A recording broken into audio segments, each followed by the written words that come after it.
Es jueves 12 de noviembre de 1992.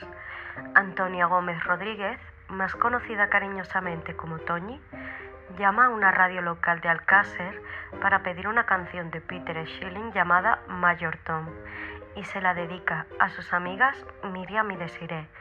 Menos de 24 horas después, las tres adolescentes desaparecerían sin dejar rastro.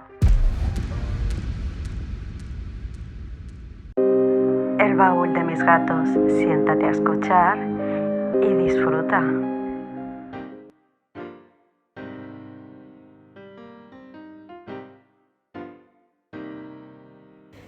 Muy buenas, curiosos, bienvenidos a vuestro podcast El baúl de mis gatos, donde todas las semanas hablaremos, opinaremos y nos sumergiremos en leyendas urbanas, crímenes reales e historias que nos ponen los pelos de punta.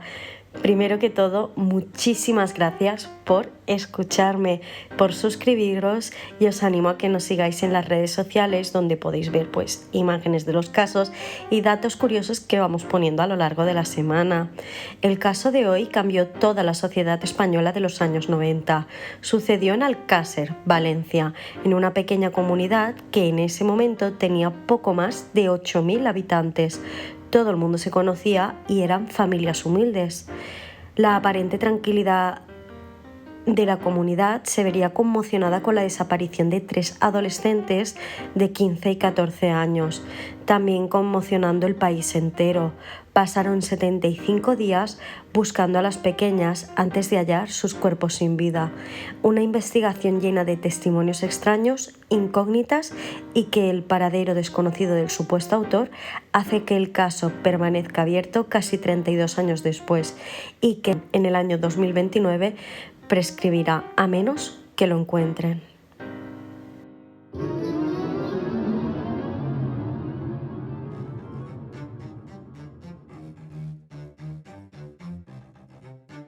La tarde del viernes 13 de noviembre de 1992, Antonia Gómez Rodríguez, de 15 años, conocida como Toñi, Miriam García Iborra y María Deseada Hernández Folch, conocida como Desiree, ambas de 14 años, después de clase han ido a ver a su amiga Esther, que está enferma y no ha ido a estudiar ese día, aunque Miriam había pasado por casa antes y esa fue la última ocasión en la que sus padres la vieron. Las chicas viven en Alcácer, Valencia, y ese día habían planeado ir a una fiesta que hacían en la discoteca Color, que está en Picassent, un pueblo cercano. Pero como Esther se encuentra mal, decide que se va a quedar en casa. La tarde del jueves 12 de noviembre, Toñi había llamado a una radio local para pedir la canción de Peter Schilling llamada Major Tom y se la dedicó a su grupo de amigas, entre ellas Miriam y Desiree. El locutor le pregunta si tiene planes para ese fin de semana y ella, muy animada, le responde que sí, que definitivamente no se quedaría en casa. Antes de salir de casa de Esther, Miriam llama a casa para hablar con su padre Fernando, para preguntar si podía acercarlas como siempre, pero el hombre había regresado del trabajo con fiebre y estaba descansando en la cama, así que Toñi, Miriam y Desiree deciden que irán caminando. Los pueblos estaban cerca y eran 30 minutos a pie. En declaraciones futuras, Esther diría que se marcharon de su casa sobre las 8 de la tarde y que la fiesta terminaba alrededor de las 9 y algo o 10 de la noche. Un dato curioso es que la fiesta en la discoteca Color la habían organizado compañeros de clase de las adolescentes para recaudar dinero para el viaje escolar de fin de año. Toñi, Miriam y Desiree nunca llegaron a la discoteca ni tampoco regresaron a casa. Hay muchos testigos que dicen que las vieron de camino hacia la discoteca, inclusive a una sola calle del que era su destino. Ese es el registro más cercano que se tiene de su recorrido. Los padres de las tres jóvenes, preocupados porque no llegaban a casa, fueron a la discoteca Color, pero ya había cerrado y solo quedaban algunos empleados que estaban recogiendo el local. Pero les dijeron que no habían visto a las niñas, por lo que inmediatamente fueron a la Guardia Civil a poner una denuncia. En esta ocasión sí que les tomaron nota de inmediato de lo que es la denuncia y al día siguiente comenzaron la búsqueda. Tanto la Guardia Civil como los padres de las 3 chicas tenían claro que no se habían ido voluntariamente, en sus hogares no había ningún conflicto y habían salido sin apenas dinero. Un conocido de las chicas recordaba que sobre las 8:15 de la tarde las vio sentadas en la acera a más o menos 2 calles de la casa de Esther y que delante de ellas se paró un coche que conducía un chico mayor que ellas. Era Francisco Hervas e iba con su novia María Luz López. Se ofreció a llevarlas a la discoteca ya que iba a un taller mecánico que estaba cerca.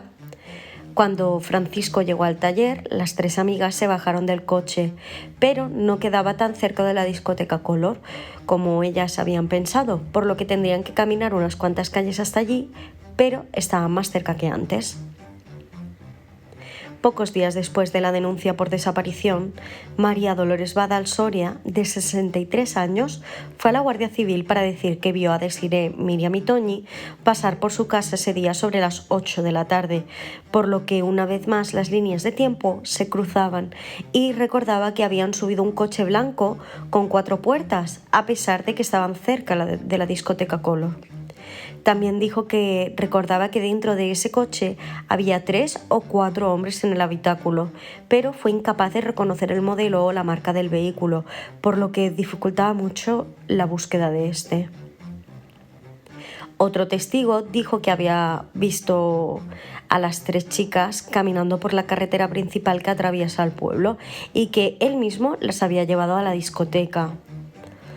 La hipótesis que cogió más fuerza entre los investigadores fue que habían sido raptadas y sacado clandestinamente del país por una red de trata de personas, por lo que decidieron ampliar la búsqueda a Portugal, Francia e inclusive Gran Bretaña, y todas las pistas que recibían terminaban en un camino sin salida. El 14 de noviembre, los padres de las 3 chicas quedaron sobre las 9 de la noche y fueron al cuartel de la Guardia Civil en Picassent para terminar de formalizar la denuncia por la desaparición de sus hijas. Y un dato curioso es que el cuartel está justo al final de la calle donde fueron vistas por última vez Toñi, Miriam y Desiré. Fernando García, el padre de Miriam, fue el que estuvo al frente de las 3 familias. Tan solo 4 días después de la desaparición, fueron recibidos por el delegado de gobierno y 12 días después por el presidente de la Generalitat de Valencia. Poco antes de cumplir un mes de la desaparición, los recibió el ministro del Interior y cuando habían pasado 41 días, el mismo presidente del gobierno les abría las puertas de la Moncloa. Otro dato curioso es que el día que aparecieron los cuerpos, el Ayuntamiento de Alcácer ultimaba las gestiones para que la siguiente recepción fuera con los propios reyes de España, Juan Carlos y Sofía, en el Palacio de la Zarzuela, algo que nunca había sucedido en ninguna desaparición antes del año 1992. Todo el país estaba volcado en la desaparición de las adolescentes. España ya había sido sacudida por varios raptos, abusos íntimos y asesinatos a diferentes niñas por todo el país, pero en esta ocasión eran 3 chicas al mismo tiempo. El primer programa donde se habló del caso fue ¿Quién sabe dónde?, donde el conductor del mismo era Paco Lobatón. Era el programa principal y protagonista indiscutible del prime time nocturno, el cual propició uno de los casos más mediáticos que marcó a toda una generación con miedo por poder llegar a vivir lo mismo que las chicas de Alcácer, como eran conocidas ahora. El propio Fernando García dijo: "El afán que están demostrando tanto la policía como la Guardia Civil me llena de tranquilidad y orgullo". Y también dijo: "Los guardias civiles que están en el caso se lo han tomado incluso como un reto personal". Aunque años después diría que todo era una conspiración de las altas esferas.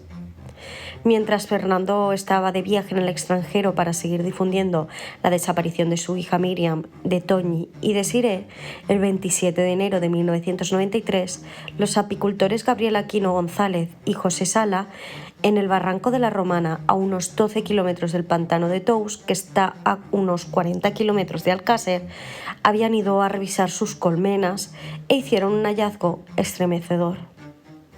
Eran las 10 de la mañana de ese miércoles día 27 y aún hacía frío, por lo que las abejas no habían salido de las colmenas. Para hacer tiempo decidieron dar una vuelta por el terreno. Gabriel ve que hay una zona donde la tierra ha sido removida y tiene ramas y madera puestas encima, por lo que decide llamar a José. Entonces ven algo que brilla reflejando la luz y cuando se acercan ve que se trata de un brazo humano medio desenterrado que llevaba un reloj de gran tamaño en la muñeca.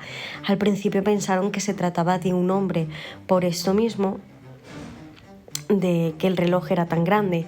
También hacía pocos días que un chico de un pueblo cercano había desaparecido y pensaron que podría ser él.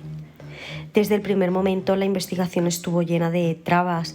Gabriel y José llegaron a la comisaría sobre las 12 del mediodía y sobre las 5 el juez de Alcira, que era el encargado del levantamiento de los cuerpos, José Miguel Bort, llegó al lugar del hallazgo, por lo que tardó varias horas porque estaba atendiendo otro levantamiento. Cuando empezaron la excavación encontraron otros 2 cuerpos en avanzado estado de descomposición y todos estaban envueltos en una alfombra. Un dato curioso es que ese día habían decidido darle el relevo al equipo de investigación que había estado a cargo del caso hasta el momento en Valencia. Ya había uno nuevo que no estaba tan familiarizado con el caso de las chicas de Alcácer. Tardaron varias horas en cerrar el lugar de la escena, lo que hizo que la integridad de la misma se viera comprometida, cabiendo la posibilidad de que fuera contaminada. Todo este cúmulo de hechos hizo que la investigación se torciera desde el mismo hallazgo de los cuerpos de Toñi, Miriam y Desiré. Nadie hizo fotografías del proceso en el momento de desenterrar los 3 cuerpos amontonados uno encima del otro, porque el fotógrafo de la escena ayudó a los agentes a cavar en la fosa, ni tampoco se investigó la zona antes de sacarlos. Únicamente se realiza una fotografía en la que se puede observar una masa de tierra y barro, además del brazo con el reloj, algo que tampoco ayuda o da muchas pistas. Sabéis que podéis encontrar imágenes del caso en nuestras redes sociales como siempre para haceros una idea de lo que acabo de comentar. Tras la extracción de los cuerpos envueltos en la alfombra, vieron que 2 de las chicas habían sido decapitadas y tenían las manos atadas. Dentro de la fosa también había prendas que no pertenecían a las víctimas, como un guante de apicultor que no pertenecía ni a Gabriel ni a José, una chaqueta y 3 cinturones. Se tomaron fotos de todo esto, pero después de haber sido ya movidos, algo que realmente no tiene sentido. Todas las pruebas fueron depositadas en bolsas de plástico, donde estuvieron indefinidamente sin prestarles más atención que esa, durante horas e inclusive días. Teniendo en cuenta que todos los objetos estaban húmedos, si hacemos una búsqueda rápida en Internet, vemos que cualquier laboratorio forense afirma que bajo ningún concepto se debe dejar dentro de una bolsa durante más de 2 horas, ya sea de papel o plástico, una prueba húmeda, ya que se deteriora y contamina por moho y bacterias muchísimo más rápido y por lo tanto pierde el valor tan importante que tiene. Los medios de comunicación tampoco perdieron el tiempo y sobre las 6 de la tarde todo el mundo hablaba ya de 3 cuerpos que se habían encontrado cerca de la presa de Tous, que como antes hemos visto pues está a unos 40 kilómetros de Alcácer. Los periodistas también han llamado a la familia de las chicas desaparecidas y ellos han salido de programa, y las familias han salido en programas en directo de radio y televisión diciendo que no saben nada, que solo los periodistas los habían llamado. Finalmente, el propio ayuntamiento les pide que se trasladen hasta allí. Los padres de Toñi y Desiré llegan sobre las 8:30 de la tarde y poco después llega la madre de Miriam porque Fernando, el padre, recordemos que está de viaje y está en Londres para darle pues más difusión al caso. A él le dará la noticia una periodista inglesa que lo acompaña tras recibir una llamada del periódico Levante. Cuando se abre la instrucción, el juez decreta inmediatamente el secreto de sumario. A pesar de este cúmulo de negligencias por parte de las autoridades, ese mismo día 27 de enero arrestaron a un sospechoso e hicieron eco en los medios de comunicación. A los alrededores de la escena, enredado en unas zarzas, encontraron unos trozos de papel que, al juntarlos como un puzzle, eran un informe del Hospital Universitario de la Fe y pertenecían a un paciente llamado Enrique Anglés, un vecino de Catarroja, el cual pues se convierte en el principal sospechoso. Enrique Anglés es conocido como Enriquito para distinguirlo de su padre y tiene 23 años. Sufre de esquizofrenia y además tiene una discapacidad intelectual.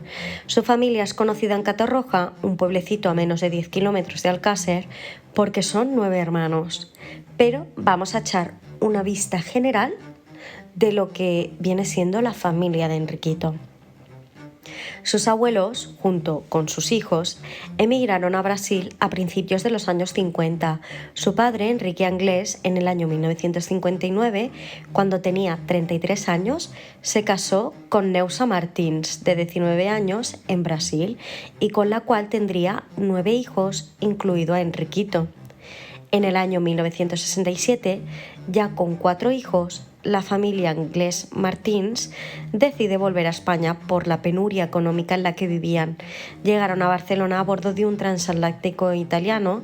Tras una pequeña estancia allí, debido a que el hijo menor, que apenas tenía unos meses, había enfermado, pues se trasladaron a Valencia, donde una tía de Enrique les había reservado una casa en un barrio de Barracas en Catarroja, y en mayo de 1969 nació Enriquito.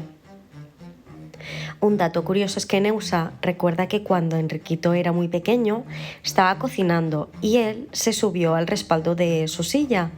Ella no se había dado cuenta y cuando se levantó para ir a por más leña, el niño se cayó de espaldas al suelo. Se quedó tendido en el suelo con los ojos en blanco y como no tenían ninguna forma de llevarlo al médico, Neusa le tiró agua fría en la cabeza hasta que consiguió que reaccionara. En el año 1972 ya tenían 7 hijos y no podían mantenerlos a todos, así que decidieron dejar a los 3 mayores a cargo de las monjas de beneficencia. Solo uno regresaría a casa a causa de una herida en el pie que le dejará con una pierna más corta que la otra para el resto de su vida. Los 2 últimos hijos más pequeños nacerán en el 1978 y 1979. De los 9 hijos de la familia Anglés, 3 tienen enfermedades mentales: Enriquito, Ricardo y Luis.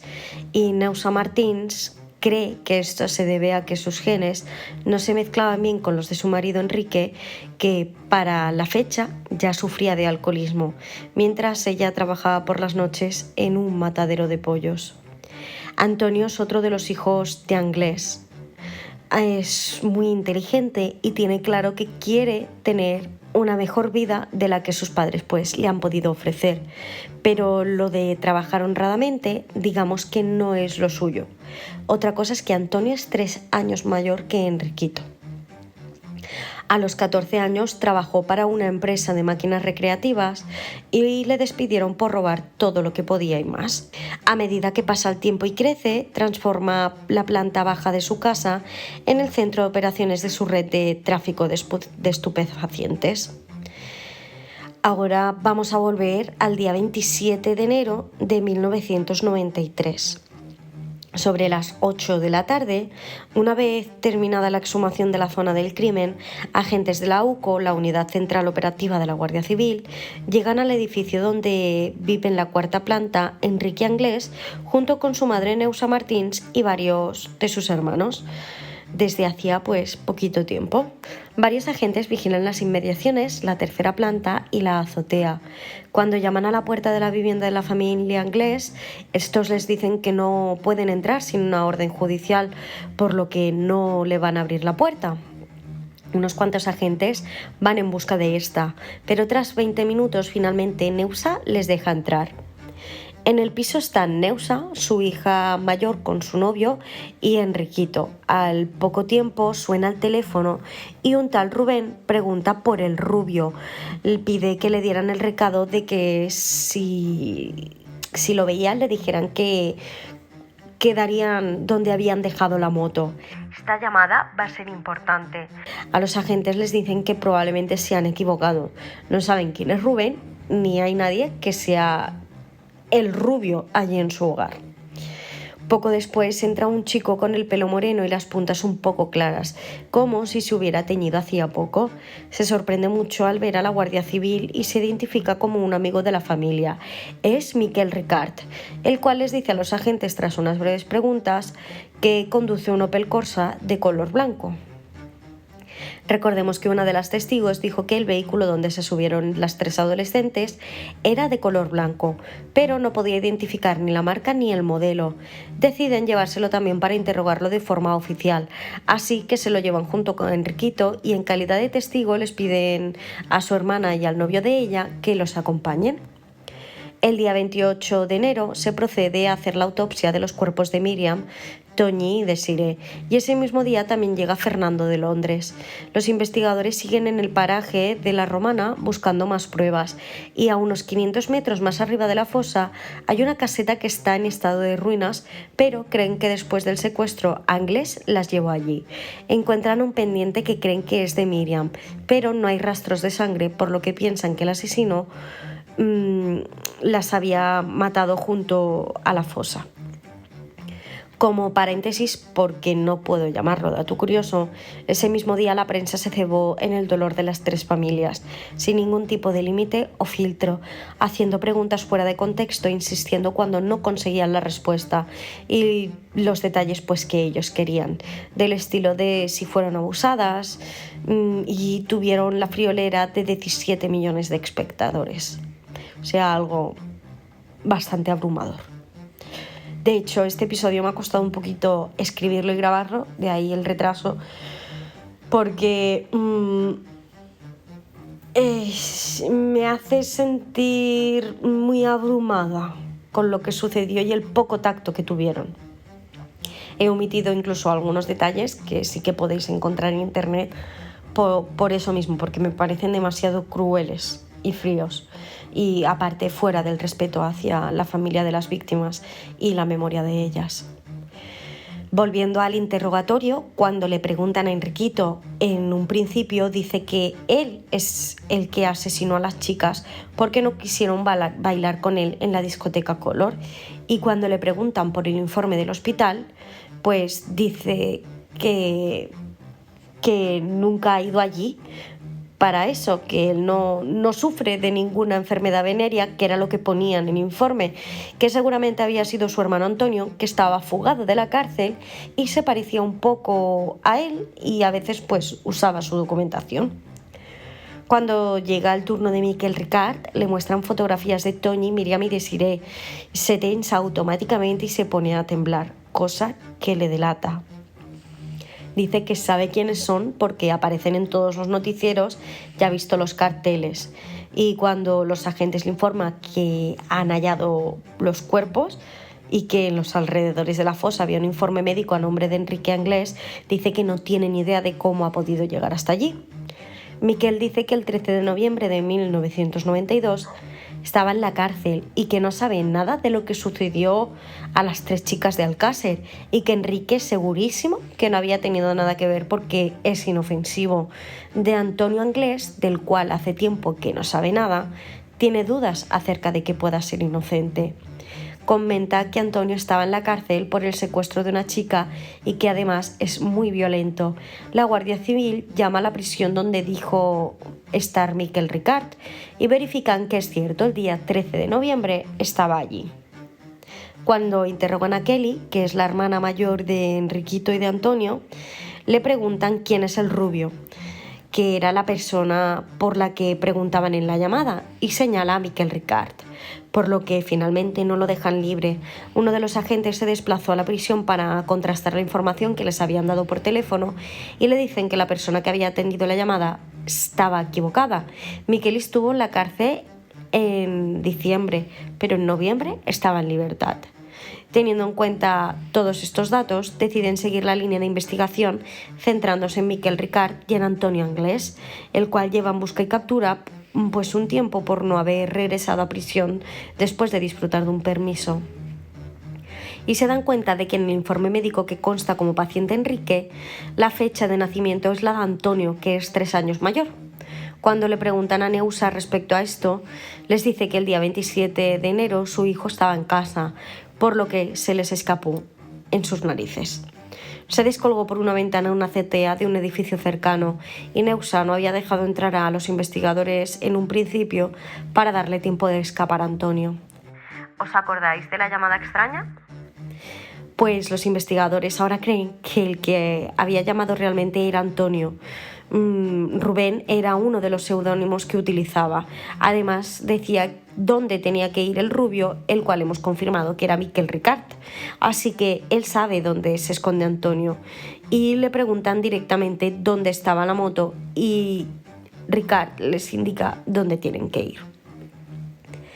El lugar que les da está en Alborach, un pequeño municipio de Valencia que queda a unos 30 kilómetros de Alcácer. Encuentran la moto en el lugar que les ha dicho.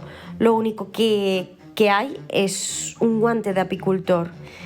¿Recordáis el que se halló en la escena del crimen? Pues ahora tenían la pareja, pero no hay rastro alguno de Antonio. En las primeras declaraciones como sospechoso, Miquel Ricart admite haber tenido algo que ver con los hechos. Dice que mantuvo relaciones consentidas con Desiré y que Antonio luego las asesinó sin decirle nada, que simplemente lo ayudó a enterrarlas. Y después, pues, vuelve a cambiar la versión, diciendo que sí, que abusó íntimamente de Desiré, pero que él no le hizo daño. Y vuelve a hacer hincapié de que Antonio fue condenado por retención ilegal.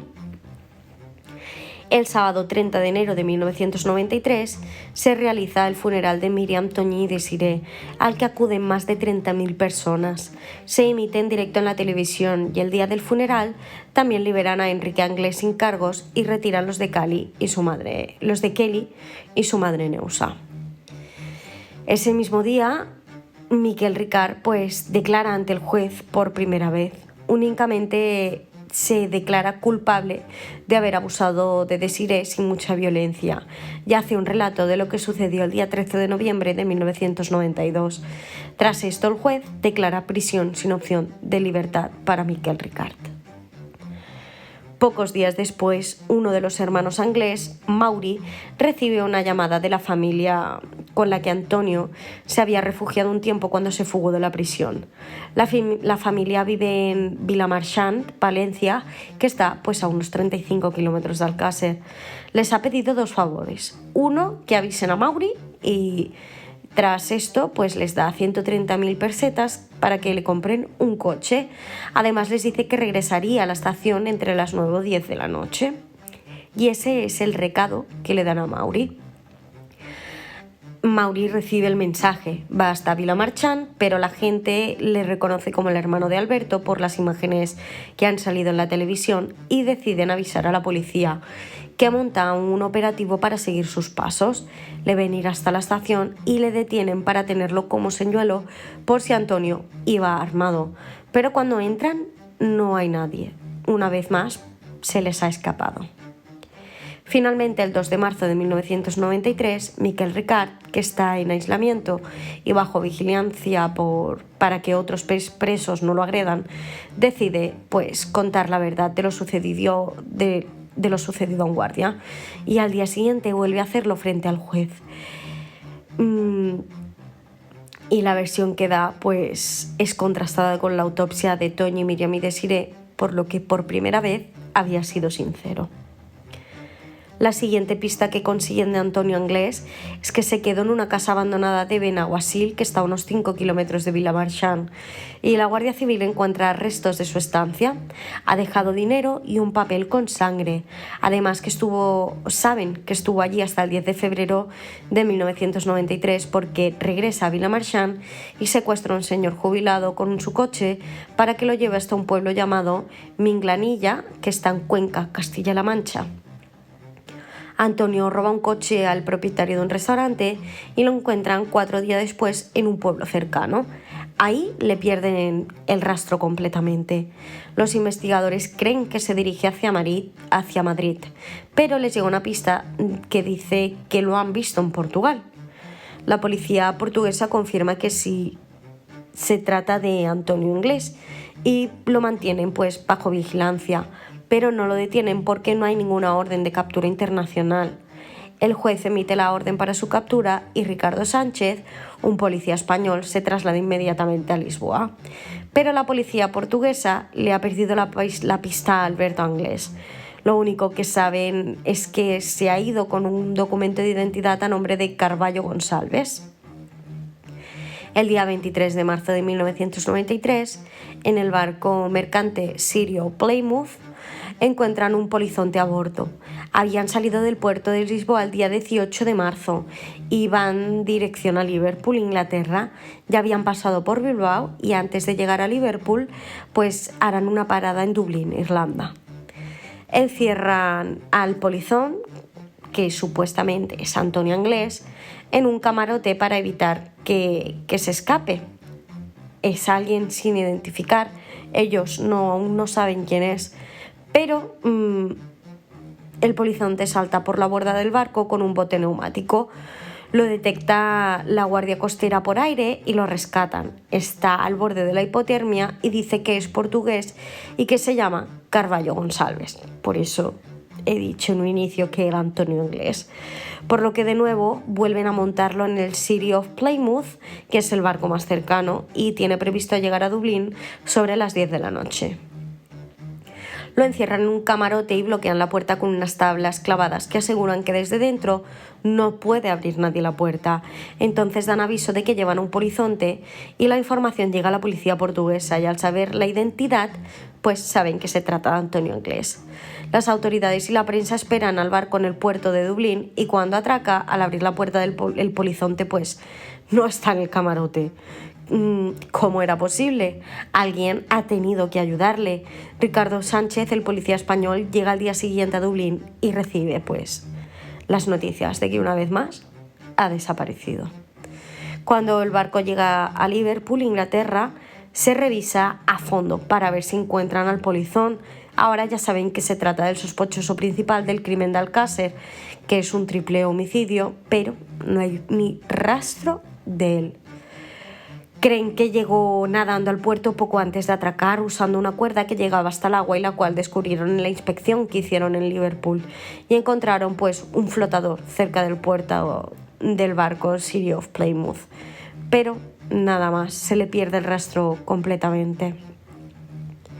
¿Vosotros qué pensáis? ¿Consiguió escapar? O como dicen los medios, murió en el agua porque las temperaturas eran más que gélidas. El caso a día de hoy sigue abierto y pues siguen buscando pistas sobre el caso con la esperanza de encontrar a Antonio Anglés y poder juzgarlo y encerrarlo. Miquel Ricard salió de la cárcel porque ya cumplió con su condena y en 2029 pues el delito prescribirá.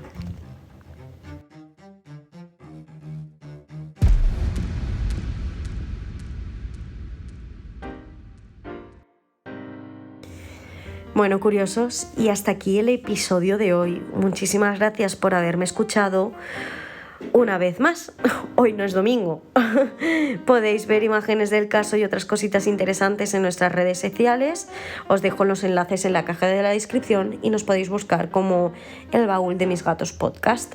No olvides suscribirle, darle me gusta y dejarme tus comentarios con cosas que opinéis del caso, otros casos que os gustaría escuchar y nos vemos la semana que viene en un caso más.